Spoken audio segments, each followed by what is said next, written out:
नमस्कार दोस्तों, OCN network में आपका स्वागत है। मैं हूं ओमकार चौधरी।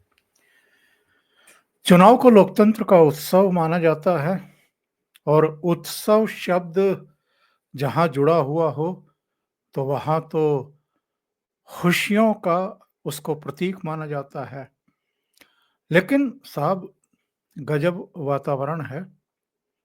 आज झारखंड के और महाराष्ट्र के और उत्तर प्रदेश समेत बहुत सारे राज्यों के उपचुनाव के भी नतीजे आने वाले हैं और उससे पहले अजीब सी खामोशी है। हरियाणा के जब रिजल्ट आ रहे थे तो कांग्रेस मुख्यालय 24 अकबर रोड में ढोल ताशे वाले नाच गाने वाले भी बुला लिए गए थे। सुबह 9 साढ़े 9 बजे जब पोस्टल बैलेट ही खुल रहे थे और उस समय तक पहला अधिकृत आंकड़ा भी अपलोड नहीं हुआ था चुनाव आयोग की तरफ से और पोस्टल बैलेट में कांग्रेस पार्टी को 70 से अधिक सीटों पर लीड लेते हुए दिखाया जा रहा था और भारतीय जनता पार्टी 15-17 सीटों पर लीड लेते हुए लटकते हुए दिखाई दे रही थी। तो जयराम रमेश से लेकर के उनके कई बड़बोले प्रवक्ता, जिनमें पवन खेड़ा वगैरह भी शामिल थे, उन्होंने बयानबाजी शुरू कर दी थी। बल्कि ये कहना शुरू कर दिया था कि साहब, मोदी जी को जलेबी भिजवाएंगे। और नेपथ्य में, पार्श्व में वो ढोल बजते हुए दिखाई दे रहे थे, खुशी के ढोल बजते हुए दिखाई दे रहे थे। और करीब करीब उसके 1.5 घंटे बाद वो दोनों ढोल वाले वहां से दबे हुए कदमों से गेट के बाहर जाते हुए जब दिखाई दिए तो किसी मीडिया वाले ने उनको रोका, पूछा कि भाई क्या हुआ, ये ढोल वगैरह बजाने क्यों बंद कर दिए और कहाँ जा रहे हो? तो उन्होंने कहा कि साहब, हमें तो जो हमारी मजदूरी थी वो मिल गई है, दे दी गई है और हमसे कहा गया है कि अब आप लोगों का काम नहीं है, आप लोग यहाँ से निकल लो। क्योंकि तब तक हरियाणा के जो वास्तविक नतीजे थे उनका ट्रेंड बिल्कुल सिर चढ़ करके बोलने लगा था और भारतीय जनता पार्टी कांग्रेस से कहीं आगे खड़ी हुई दिखाई देने लगी थी और वो ट्रेंड सेट हो गया था, रुझान सेट हो गया था, हिल नहीं रहा था। तो कांग्रेस को जो गलतफहमी थी चंडीगढ़, रोहतक से लेकर के दिल्ली तक, उसको निकलते हुए ज्यादा समय लगा नहीं। एक बार केजरीवाल के साथ भी ऐसा हुआ था। 2017 में पंजाब में जब ये चुनाव लड़े थे तो दिल्ली में बाकायदा टेंट वेंट और कुर्सियां और मंच सब अरविंद केजरीवाल के भाषण की पूरी तैयारी थी। मीडिया को इनविटेशन दे दिए गए थे, लड्डुओं के ऑर्डर दे दिए गए थे। लेकिन बाद में पता चला कि साहब, बाजी ही पलट गई। वहां तो कांग्रेस,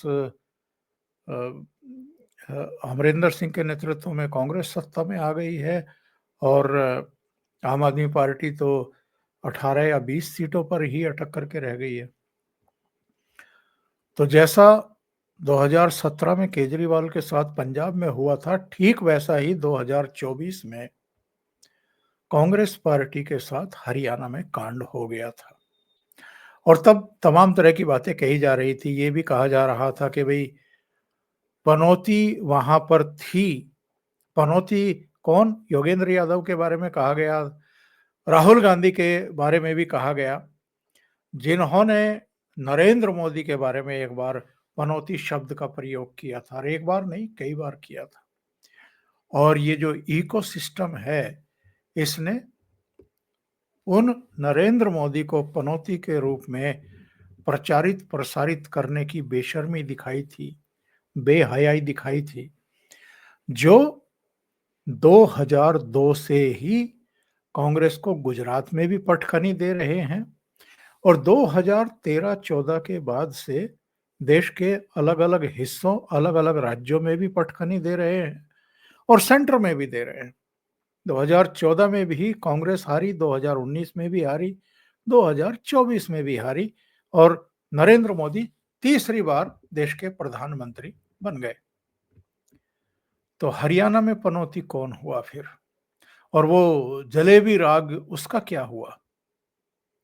बहुत मजाक उड़ी, मीम बने जम करके और इनकी एक प्रवक्ता सुप्रिया श्रीनेत का तो नाम ही जलेबी बाई पड़ गया क्योंकि एक डिबेट में बड़बोलेपन में रिजल्ट आने के एक दिन पहले या जिस दिन एग्जिट पोल आए थे उसी दिन उन्होंने दावा कर दिया था कि भारतीय जनता पार्टी तो 15-17 सीटों पर अटक करके रह जाएगी और हम 2/3 बहुमत हासिल करेंगे और अगर ऐसा नहीं हुआ तो मेरा नाम बदल देना।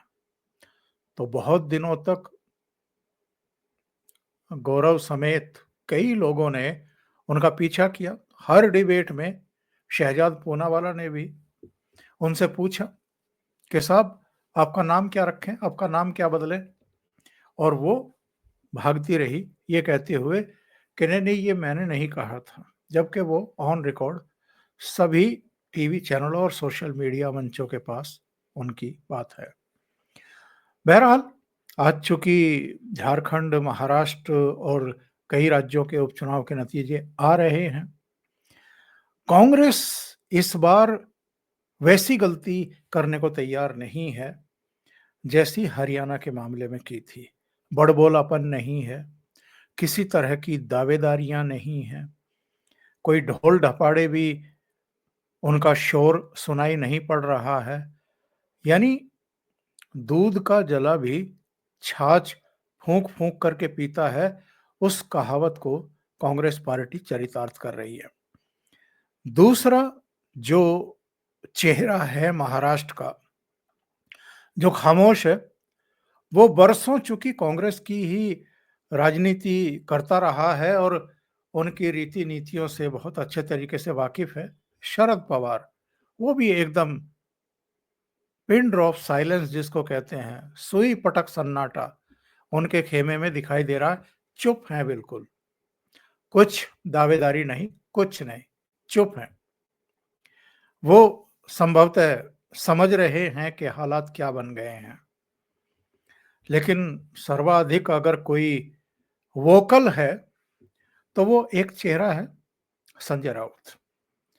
सुबह 10 बजे, साढ़े 10 बजे उनको कुछ ना कुछ बोलने की आदत पड़ी हुई है और महाराष्ट्र के मीडिया को उनके घर के दरवाजे पर के सामने आकर के अ, उनके उनका प्रसाद स्वरूप कुछ ना कुछ लेने और दिन भर उसे चलाते रहने की एक बीमारी लगी हुई है, एक आदत पड़ी हुई है।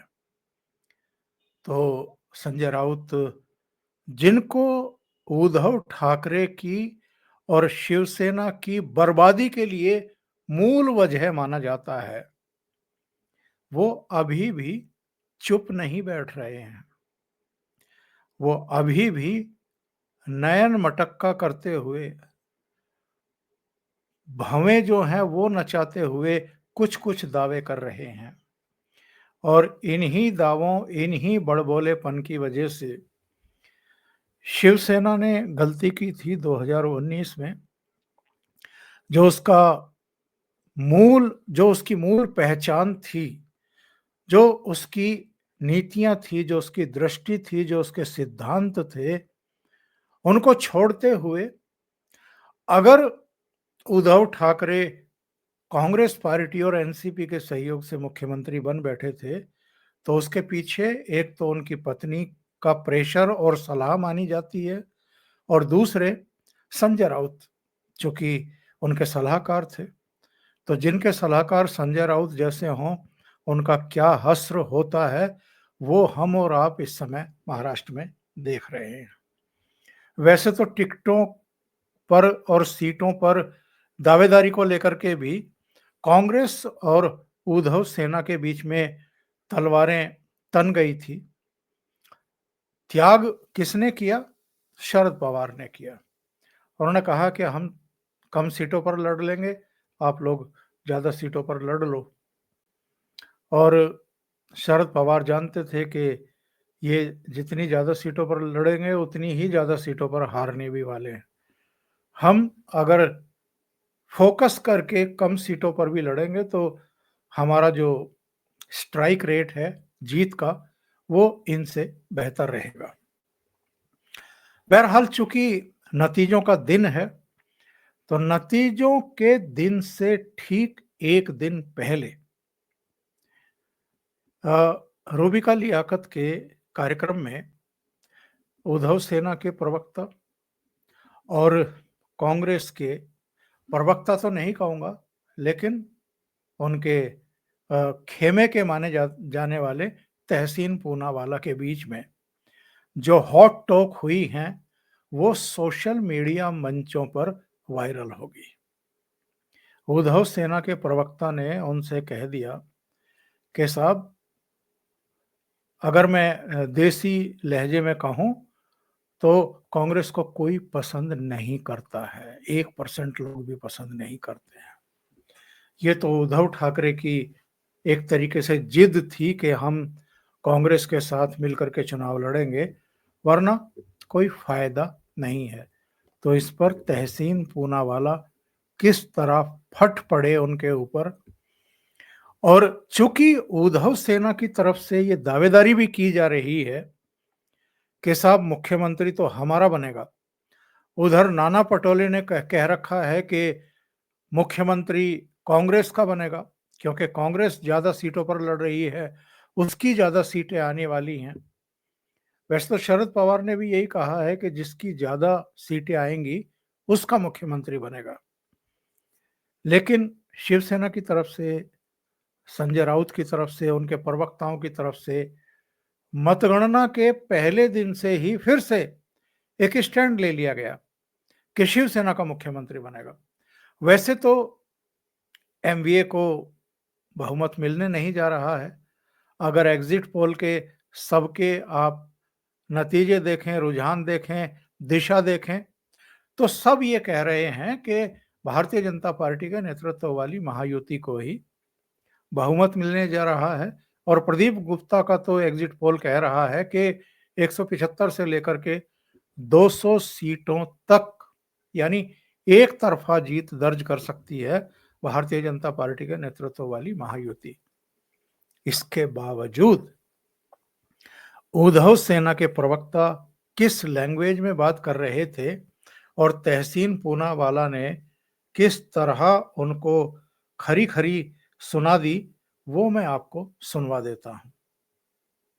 90%, 99%, 98% लोग कांग्रेस को पसंद नहीं करते। ये आप लिख लीजिए। ये तो उद्धव जी नहीं माने। तो फिर क्या है कांग्रेस का वोट लेने?